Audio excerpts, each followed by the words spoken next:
Cosine rule, harder problem number 2. Right, now, in this particular question, we have to work out the distance, first of all, of AC. So the ship is sailing for 10 nautical miles at a true bearing of 30 degrees from port A, this distance here, and that bearing. The ship then changes the course at B and sails for 50 nautical miles on a bearing of 150 degrees to port C. So this is the distance AC we have to find. Now, before we can do that, using the cosine rule, we have to find this angle here. With a little bit of geometry, you can see that these are norths, and these, because they're parallel, these angles will be 30 degrees because alternate angles are equal in parallel lines. Now this one angle here is 150, so because north and south are a straight line, this must be the supplement, or this must add to 180, so this also must be 30 degrees. So the angle ABC is equal to a total of 60 degrees there. Now once we've got that right, away we go. So AC squared is equal to 10 squared plus 15 squared minus 2 times 10 times 15 times the cos of 60. 10 squared is 100, 15 squared is 225.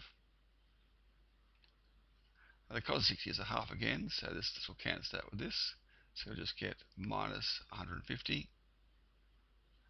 and that gives the result of 175. So AC must be equal to the square root of 175. If you want the exact value, that is going to be 5 root 7. But doing an approximation, we get 13.2 nautical miles is the distance AC, or the distance between the two ports. And part 2, we have to work out the bearing. Now to do that, the bearing from port C to A, so we'll need this angle here. And to get that angle there, we'll get this angle and take it away from 360. So we need to get this angle first. Now this angle here we know is 30 degrees, because again, these are alternate angles, so we need that angle there. So to do this now, we're going to use the sine rule. So now we'll simply say that the sine of C over, using the flip one, over 10 must equal the sine of B, which is the sine of 60, over what we just found, over this 5 root 7. If you put the 13.2 in there, you'll get a pretty rough approximation. So keep that 5 root 7 to get a more accurate result.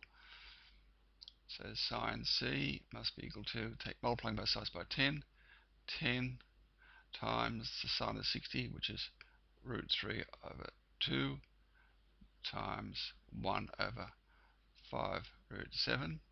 And that is 5 times 2 is 10, so they cancel out, and you simply get the square root of 3 over 7.